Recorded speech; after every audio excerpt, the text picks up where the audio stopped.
ሰላም ለእናንተ ይሁን ቅዱሳን፣ ሰላም ናችሁ? ሰላማችሁ ይበዛ።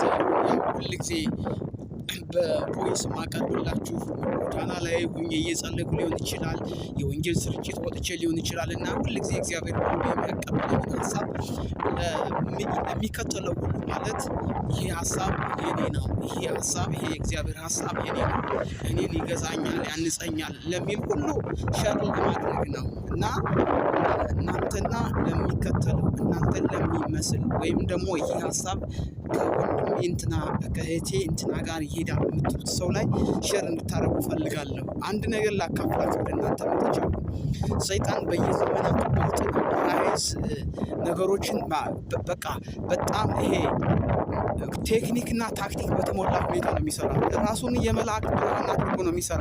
ጨለማ ነው ስንል ጥቁር ነው አይመጣም። ሰይጣን ጥቁር ነው ስንል ጥቁር ነው አይመጣም። ሰይጣን ክፉ ነው ስንል ክፉ ነው አይመጣም። ሰይጣን ቃል አይወድም ስንል ቃል አልባ አይመጣም። እንድትጠነቀቁ የምፈልገው ነገር ዛሬ በዘመናችን አንድ ሰው ማለት ነው ልክ የወንድሞችን መለያየት የፈጠረበትን አንድ ቤዚክ ነገር እንድትይዙ ፈልጋለሁ። ይሄ የእግዚአብሔር ቃል የሚገለጥበት የእግዚአብሔር የቃል መገለጥ ያለውን ወንድም ወይም እህት ለማስቆም የሚደረገው ሌላኛውን ስልቱን ዛሬ ልጠቁማችሁ። አይውላችሁ የትኛውም ጉባኤ ላይ ማለት ነው ብዙዎች ሊናገሩት ላይናገሩት ይችላል። ግን እኔ የታዘብኩት ነገር አንድ ነገር አለ። ቃል ያን ቃል የእግዚአብሔር ቃል በሰው ልብ ውስጥ ሰርጾ የመለወጥ ነገርን የመቀየር እንደገና ደግሞ የተበላን ዘመን የማስመለስ ኃይልን የማስመለስ ብርታት የመሆንና በመንፈስ ቅዱስ እንድንሞላ የማድረግ ችሎታ ስላለው ሰው ሁሉ በመንፈስ ቅዱስ እንዳይነካ ሌላ ስልት ይዞ መጥቷል።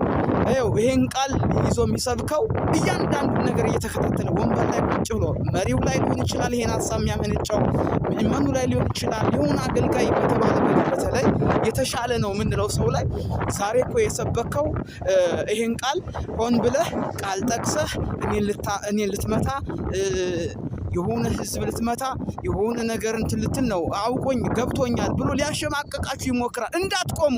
ይሄ ሰይጣን ነው። መገሰጽና መሰራት ካለበት አሚን ብሎ ነው ያን ቃል መቀበል ያለበት። እኛ ለግለሰብ የምንጠቅሰው ቃል የለንም፣ ደግሞ አንችልም።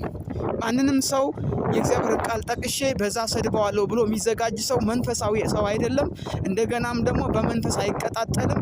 እንደገና ይህ ሰው ይህን እንዲያደርግ በእግዚአብሔር ጉባኤ እግዚአብሔር አይፈቅድም እና መቆም አይችልም። እውነተኛውን የእግዚአብሔርን ቃል ደግሞ ለማደብዘዝ ሰይጣን በሰው ውስጥ የሚያስቀምጠው ሀሳብ ነው። እንዳትገደቡ። ቃል ስታቀርቡ ሁል ጊዜ ሰውን እንዳታዩ፣ አለዚያ ግን ያስቆማችኋል። አሁን እንደዚህ ብል እያንዳንዱ ቃል ሊያጠምዳችሁ